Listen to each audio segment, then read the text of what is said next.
Kings win again last night, and I feel like we're getting to the point where Kings fans almost feel like they have to apologize for being happy that the team is winning 3 preseason games here, but I think there's some legitimate good things to come out of these 3 games. Absolutely. And can we stop it with the yeah, but every single time a positive is brought up about the Sacramento Kings? Look, we know the context of it being preseason. We know Dame and CJ didn't play last night. We know the Clippers only had Paul George for the first half. We know Chris Paul and Devin Booker didn't play for the Phoenix Suns. Nobody is going to try and sell you the fact that the Kings are better than those 3 teams, and no one's going to try and pretend that the Kings beat those 3 teams or defensively they look so much better, but they have played the best of the best from each of those 3 teams. No one's trying to sell you that, but there's no need to but every single positive that we take away from preseason. I asked on my most recent podcast, like, what are you looking for in preseason?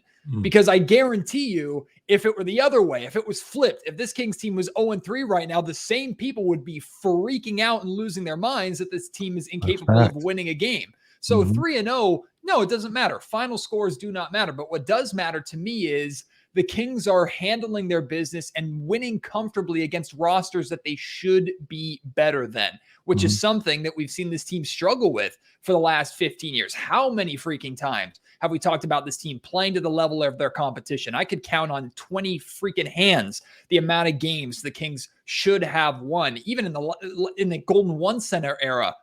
Should have won that they lost because they didn't show up, only the next night to show up and take the prime Golden State Warriors to double overtime and nearly beat them. Like, that's been an issue with this Kings team. So the fact that, no, they can't control who they're playing, but they can control how they play against those teams. And the fact that the Kings have had 3 double-digit leads in all 3 of these games, have won relatively comfortably. But again, the final score doesn't matter. But in addition to that, one thing that stood out to me that I'll continue to point out is in all 3 games, the Kings have held their opponents to under 30 points in 3 out of 4 quarters in all 3 games. Again, I don't care if the best players aren't playing. That's what the team should be doing. You don't need to but that.